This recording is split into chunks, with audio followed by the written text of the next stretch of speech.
Okay, let's move on to the Pakistan team. What do you make of them going from the lowest score of the World Cup, losing, not just losing, getting their behinds handed to them by the West Indies team to, beating the favorites, England, by posting 350, batting Yeah, I first. mean it's classic Pakistan, right? I know Harsha Bhogle tweeted this that in Pakistan's context, one day has no correlation to what they go through the other day, and the second day will have no correlation to what they do on the third day. And that's pretty much been the story of Pakistan. Uh, I I do think they got their combination right for the England game. Um, Again, World Cup matches, the experience of Hafiz and Shoaib Malik. I know Malik did not do much with the bat; he didn't get a chance. But given the fragile batting lineup, he very well could have. So I think they got the combination right. I also feel Wahab Riaz's pace is a valuable addition into the lineup. I know he was there against West Indies as well, but again with the low score that the batting lineup put up, there's not much that he could have done there. So yeah, I'm not. I wouldn't say I'm entirely surprised by the performance, given that it is Pakistan and they're unpredictable. What will be interesting to see is how much of this confidence do they take in the following games with Sri Lanka and Australia coming up. Um, Given the fact that, by the way, I feel that Sri Lanka's match might just get rained out, given that it's pouring in Bristol even right now. Yeah, I think I have a couple of takes on Pakistan team. One, I was actually more surprised with their performance against West Indies than I was with the performance against England. I mean, yes, we know Pakistan blows hot, blows cold, but over the last year or so in ODIs, they've actually been a low variance team. So their performances haven't varied too much. They've just been right there, but just haven't been good enough, consistently over the last 6 months, whether it's the Asia Cup, the South Africa ODI series, the Australia ODI series, the England bilaterals. They're competing, but just not good enough. And their batting lineup, especially, has been as settled, as going into any World Cup in the last 20, 25 years. So that 105 all out, I actually found more surprising than them beating England, especially because England, even though I have them pegged as favorites, I don't see them as like an Australia of the 2003 or 2007 World Cup where they're going to go through undefeated. They had to lose, one or two games in the group stages, and why not Pakistan? So that I'm actually more surprised with their folding against West Indies. Especially, yes, West Indies bowl fast, they bowl quick, they were bouncers, but it wasn't dangerous bouncers. Aimed at the throat, catches flying up to the gully. It was bouncers outside off stump and batsmen chasing them.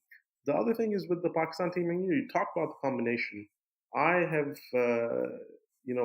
been a big fan of Asif Ali since he's come in. He didn't necessarily put up a big score, but I think one thing with him there is it allows Safras to promote himself. He knew he had another batsman coming in because usually you never know when he's going to bat at 3, 4, 7, 8. So he came in and batted because he knew he had Asif Ali coming in. Shoaib Malik, never been a fan of him. But given that the option is Haris Sohail, I think he has to play. Even though Haris Sohail is in excellent batting form, I think he is an extreme liability in the field, and that makes a big difference in World Cups. Wahab Riaz, I think he showed the best of Wahab Riaz and the worst of Wahab Yeah, Riaz. He took wickets and ended up the hero, but absolutely let's right. not forget he Yeah, gave away yeah, 80 plus runs in yeah. I penalties. I agree. The one thing I want to call out in Pakistan's batting performance, though, and this will catch up to them in the coming matches, is the overs between 20 and 30. If you notice I think the secret sauce in England has been obviously that they keep the tempo up irrespective of what how many wickets are going down, right? Every batsman kind of Yeah, yeah, plays with freedom. Having said absolutely. that, specifically in that period between overs 20 to 30 is where England, make sure that the momentum is on and catches up. And it makes sense in an ODI context where there is a tendency of teams to kind of go through the run a little bit in that period where either you've got your part timers on or you're just milking the runs and kind of leveraging a platform that you have. England goes hard. I think Pakistan needs to make sure that they're also utilizing that period well enough. I felt that in the England game as well, that's where they slowed down till the point Hafiz came in and started to stroke a bit. But going forward in high scoring matches, they just need to be conscious that even in that 20 to 30 overrun mark, they're still getting 5 to 6 runs minimum per over out of that period. I think definitely. And the one thing I did like about Babar Azam's innings is he actually took a risk when he was at about 60. Usually waits till he's crossed his 100 to take that risk. So it didn't pay off though, and he was caught at the boundary. So let's see how that affects his approach if he goes back, to his usual approach of playing it safe and really not going for the aerial shots till he has to, or if that's a concerted effort, from the management to tell him that once you're set, once you've crossed that 40, 50, you have to take the Yeah, risks. We have enough batting, yeah. to make up for it. What did you make of Imad Wasim being dropped? I think it was the right call. I mean, yes, he's done well with the ball in the bilateral series. He averages something like 130 with the bat this year in ODIs. But I think we needed Asif Ali. And if you're going to pick one spinner, it's Shadab. He's a bigger threat with the ball. And Ahmad Wasim is essentially He's a stock he's baller, just darting basically. them in. I think 4 overs of that in T20, 4 overs of that in T20 is excellent. He's not Yeah, threatening I in agree with that. ODIs. He's pretty much a stock baller now. Gets his 10 overs done, but he does not do any good for from. What do you make of South Africa? 3 losses to start the campaign. Is it done and dusted? I mean, technically, they could win the next 6 and qualify, or win 5 of the next 6 and hope they make it on run rate. But you think they have a chance to even win 5 of the next I 6? think so I think too, and it's it's over for not them. so much the loss that's bothering me from South Africa. It's actually the approach as well as a bit of the mindset and attitude that I can see reflect in the field as well as off the field.